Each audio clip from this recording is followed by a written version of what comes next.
मुल्तान की पहचान आम। आमों का पल्प कैसे बनता है और स्टोर होता है, जो दुनिया के कोने कोने जाता है और जूसीज आइसक्रीम्स बनाने के काम आता है। आज इसका मुकम्मल प्रोसेस देखते हैं। उर्दू पॉइंट की वीडियोस देखने के लिए हमारा चैनल सब्सक्राइब कीजिए और बेल के आइकन पर क्लिक कीजिए ताकि आप हमारी तमाम आने वाली वीडियो से बाखबर रह सकें। अस्सलाम वालेकुम, आप देख रहे हैं उर्दू पॉइंट। मेरा नाम दानिश हुसैन। आप क्या जानते हैं कि आप जो जूसेस इस्तेमाल करते हैं ये बनते कैसे हैं? तो आज मैं आपको ये दिखाने के लिए लाया हूँ एग्रो फूड प्रोसेस मुल्तान में, जहाँ मैंगो समेत कई फ्रूट्स का पल्प बनता है। ये फ्रूट्स इन क्रेट्स में आते हैं और उसके बाद प्रोसेस होके ये पल्प की शक्ल में एक्सपोर्ट क्वालिटी का पल्प यहाँ पर बनता है। इसका इनिशिएटिव लिया था मैंगो ग्रोवर्स एसोसिएशन के जो प्रेसिडेंट हैं जाहिद करतेजी साहब ने, और उसके बाद अब ये चल रहा है, एक्सपोर्ट क्वालिटी का पल्प बनता है। 1 घंटे में ये आम जो है वो प्रोसेस होकर पल्प की शक्ल इख्तियार करता है और उसके बाद जूसेस में और आपके जो आइसक्रीम्स हैं उसमें भी इस्तेमाल होता है। ये प्रोसेस कैसे, किन मराइल से होता हुआ ये आम पल्प बनेगा और पल्प के बाद जूस बनेगा, आइए ये आपको दिखाते हैं।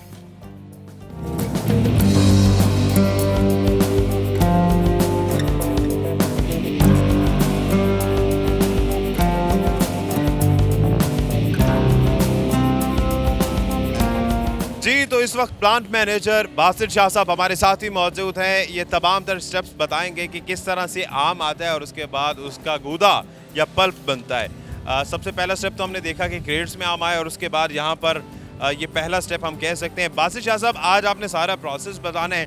सबसे पहले ये बताएं कि कन्वेयर बेल्ट पे हम देख रहे हैं कि यहाँ पर क्रेट्स जो हैं वो पलटाए जा रहे हैं, ये कहाँ जा रहे हैं?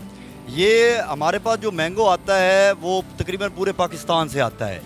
अभी ये जो है ना, ये जो मैंगो इस्तेमाल कर रहे हैं हम, इसमें सिंध की भी गाड़ियाँ मौजूद हैं और रहीम यार खां से भी, और अभी जो है ना मुल्तान की भी तकरीबन मैच्योरिटी शुरू हो गई है। तो ये जो हमारा जो फैसिलिटी सेंटर है इसमें तकरीबन 1-2 जो फ्रूट है वो हम पूरे पाकिस्तान का इस्तेमाल करते हैं। दूसरा, ये फ्रूट हमारे पास दो किस्म की तरह आता है। अनलोडिंग में एक तो इन क्रेट में पैक आता है, और जब ये मुल्तान का शुरू हो जाएगा तो ये खुला फ्रूट आएगा।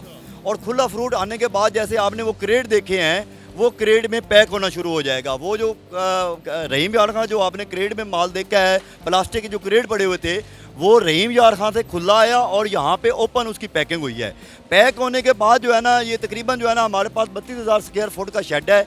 32,000 स्क्वायर फुट के लिए इसके लिए मैंगो एक वैध फ्रूट है जिसको जो है ना हम कच्चा तोड़ने के बाद पकाया जा सकता है। बाकी फ्रूटों के अलावा बाकी सारे रेडी टू ईट। इथाइलिन के साथ इथाइलिन नेचुरल भी, ऑर्गेनिक भी पकता है। इथाइलिन के उसके राइपनर भी होते हैं, लेकिन बाकी जितने भी फ्रूट हैं वो रेडी टू ईट होते हैं। लेकिन मैंगो के लिए हमारी जो कैपेसिटी है वो 200 टन पर आवर है। 200 ton per hour per day है जी। 200 टन पर डे है जी हमारी कैपेसिटी। 250 मन पर आवर हमारी कैपेसिटी है। 50 मन पर आवर है और 200 टन पर डे हमारी कैपेसिटी है। 200 टन, अगर इसका 200 टन का अगर हम हिसाब लगाया जाए तो 200 टन के लिए हमें जो है ना कम से कम ये 4 से 5 दिन लेता है मैंगो की फ्रूट पकाने के लिए। तो हम 4 पहले दिन, दूसरे दिन, तीसरे दिन, चौथे दिन, 5वें दिन, जब 5 दिन की स्टॉक हमारे पास ये हो जाता है तो पहले दिन वाला तैयार हो जाता है। अच्छा, आसान लफ्जों में अगर कैलकुलेशन करें तो इसका मतलब है कि 10,000 kg 1 घंटे में प्रोसेस हो जाता है। 10,000 kg 1 घंटे के अंदर हमारी जो है ना वो कैपेसिटी है हमारे प्लांट की, और वो हम क्रश करके उसका पल्प 1 घंटे के अंदर बना देते हैं। इस प्लांट में कौन कौन से फ्रूट्स हैं जिसकी आप पल्प निकाल सकते हैं, कैपेसिटी है? हमारे पास तकरीबन हमा किस्म के फ्रूट की जो है ना वो पल्प निकलती है। हम वेजिटेबल में जैसे कैरेट है और टोमेटो है उसकी भी प्योरी निकालते हैं। और लेकिन इसके ऊपर ये फैसिलिटी सेंटर है, जो भी हमारे पास जो है ना आती है, गावा अमरूद हो गया, पीच हो गया, एप्पल हो गया, हमा किस्म की फ्रूट की हमारे पास पल्प एंड प्योरी बनती है जी। अच्छा, सबसे अच्छा पल्प कौन सी आम की नस्ल का होता है? क्योंकि आम की बहुत सी अकसाम है, और कौन कौन से मेजोरिटी में आते हैं? अभी तो देसी आम मेरे ख्याल से आपका जा रहा ये है। ऐसे ही है, अभी देसी चल रहा है। ये डिपेंड करता है जो हमारे पास जो फार्मर आता है, जिसके पास जो ऑर्डर होता है, उसके पास वैरायटी की डिस्क्रिप्शन होती है कि हमें चौसे का पल्प चाहिए, हमें रिटोल का पल्प चाहिए, हमें दुशहरी का पल्प चाहिए, हमें लंगड़े का पल्प चाहिए और हमें जो है ना देसी का पल्प चाहिए।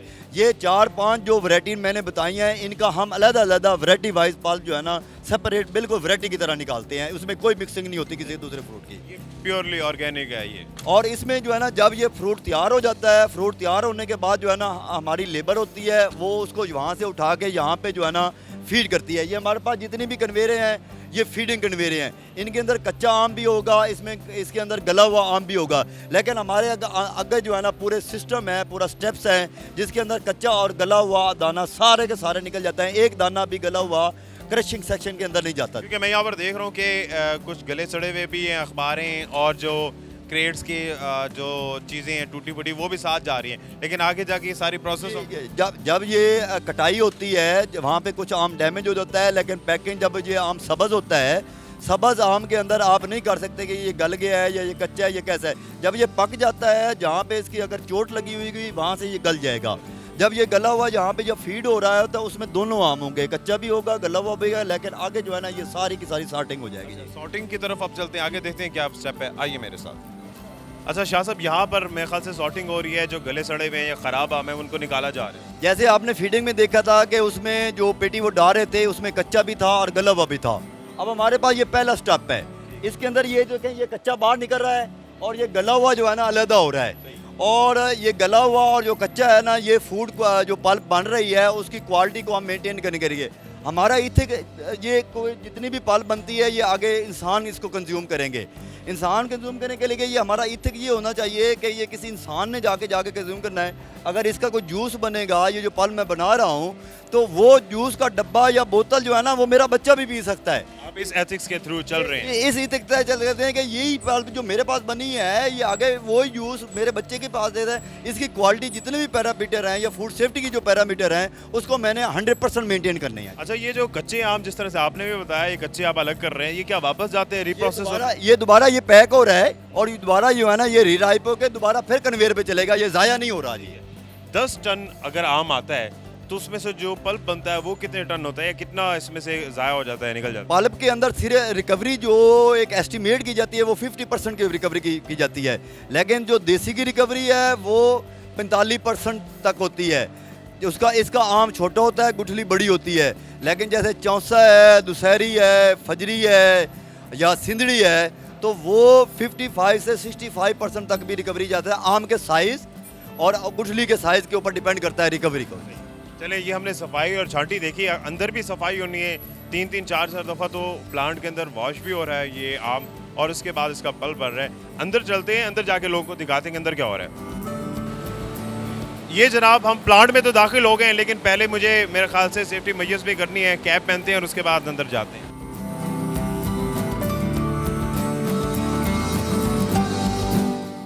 अच्छा, तो शाह साहब ये ज़रा हमें बताएं कि पहले स्टेप में ये क्या हो रहा है, यहाँ वॉश हो रहे हैं?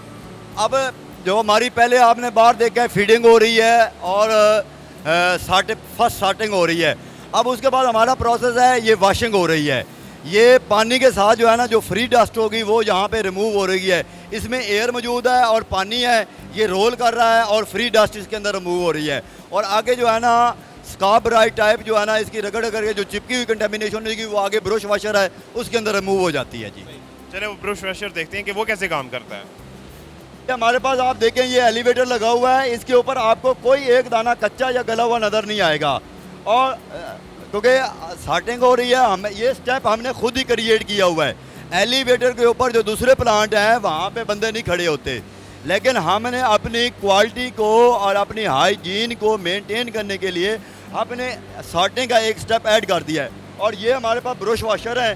पहले हमने देखा है कि फ्री वाटर था, फ्री वाटर के अंदर जो है ना वो रोल कर रहा था और फ्री डस्ट रिमूव हो रही थी। लेकिन ये जो हमारा ब्रश वॉशर है, इसमें ब्रश लगे हुए हैं, इसमें जो आम रगड़ रगड़ के जो है ना, अगर कोई चिपकी हुई कंटेमिनेशन है, कोई ग्रीस लगी हुई है, कोई ऐसी मिट्टी है जो बिल्कुल फ्री वाटर के साथ रिमूव नहीं हो सकती, तो ये ब्रश उसको रिव्यू कर देते हैं जी। और इसके बाद सफाई होगी, सफाई के बाद अगला स्टेप क्या है? अगला स्टेप जो है उसका है उसकी गुठली और उसका पल्प निकालना है। उसको एक्सट्रैक्शन सेक्शन के अंदर जो है ना, अब हमारी हाइजीन सफाई और क्लीनिंग मुकम्मल हो गई है, छांटी मुकम्मल हो गई है। इसके बाद हम पल्प निकालेंगे मैंगो की जी। चलिए आए चलते हैं। शाह साहब, ये हमने देख लिया वहाँ पर सफाई हो रही है, बिल्कुल हाइजीनिक प्रॉब्लम ख़त्म हो गया। अब यहाँ पर इसके स्टोन्स या गुठलियाँ, अच्छा यहाँ पर एक सवाल बनता है, क्योंकि आप मल्टीपल फ्रूट्स के आप पल्प निकालते हैं, कुछ ऐसे फ्रूट्स भी होते हैं जिसमें गुठली नहीं होती, बीज होते हैं, उसका क्या प्रोसेस होता है? वो हमारे पास 2 किस्म की मशीनें हैं। आप ये देखें, ये 4 डी स्टोनर हमारे लगे हुए हैं, ये स्टोन निकालेंगे। जैसे पीच के अंदर स्टोन होता है, मैंगो के अंदर स्टोन होता है, ये वहाँ से आम आ रहा है, आम आने के बाद इसका स्टोन और छिलका यहाँ से निकल रहा है।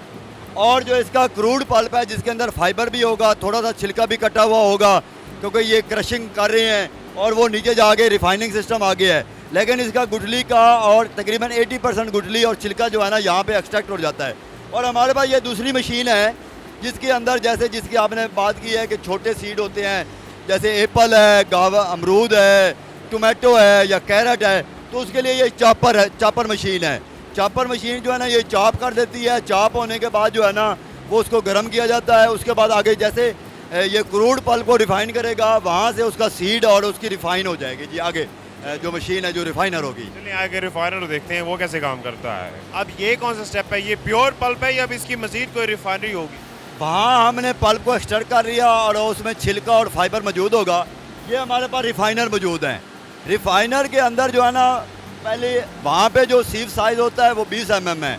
जहाँ पे हमारे पास जो गुठली और छिलके का जो सीव का साइज़ है 1.2 mm और 0.5 mm। यहाँ से जितना भी उसके अंदर छिलका फाइबर जो भी होगा वो यहाँ से हम निकाल लेंगे। और ये क्रीम टाइप पल्प बन रही है। जैसे हम क्रीम को, उसके अंदर कोई फॉरेन बॉडी नहीं होती, बिल्कुल सॉफ्ट और जो है ना किस्म की जो क्रीम होती है, इसको हम सुपर बाई क्रीमर भी कहते हैं। और ये क्रीम टाइप पल्प हमारे पास निकल आई है।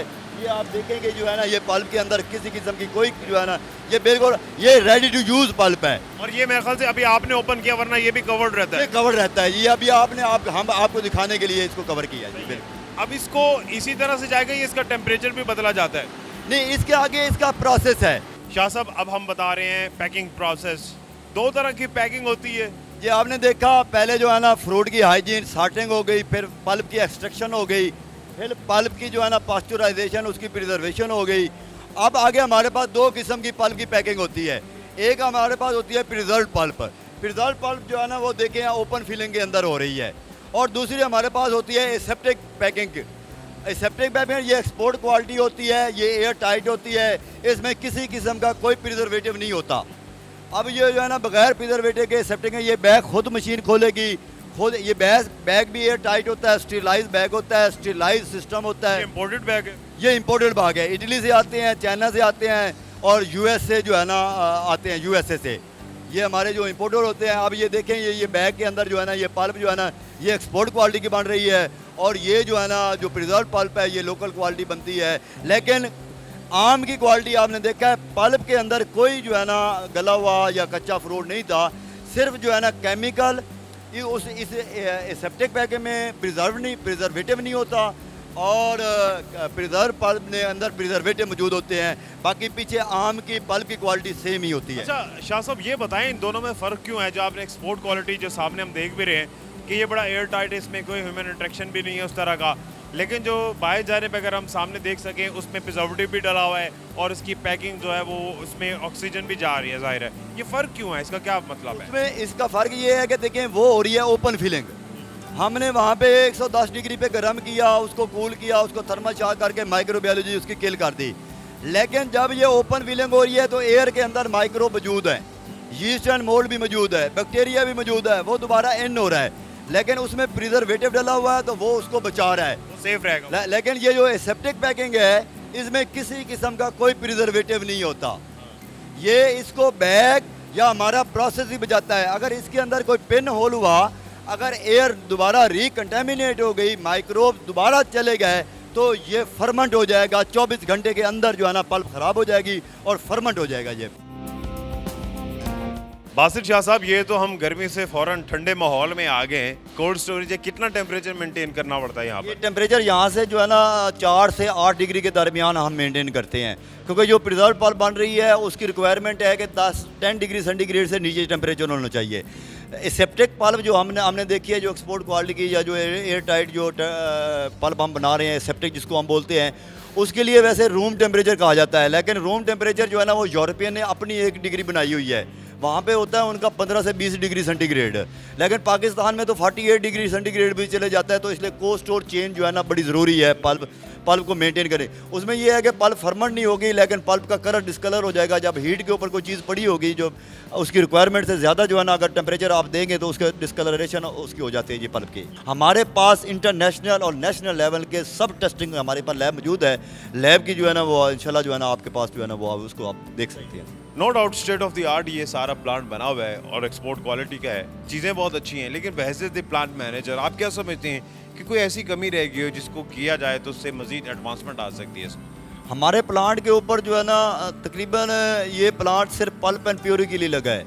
एक प्रोडक्ट होती है जो लिक्विड बेस निकलती है, जैसे किन्नू का जूस है, एप्पल का जूस निकलता है, टोमेटो का भी जूस निकलता है, लेकिन ये प्रोडक्ट जो है ना कंसंट्रेशन के बाद जो है ना कंसंट्रेट के तौर पे बिकती हैं।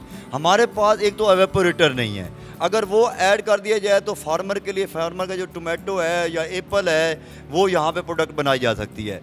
एक्सपोर्ट हमारी बिल्कुल ज़ीरो है इंडिया के मुकाबले में।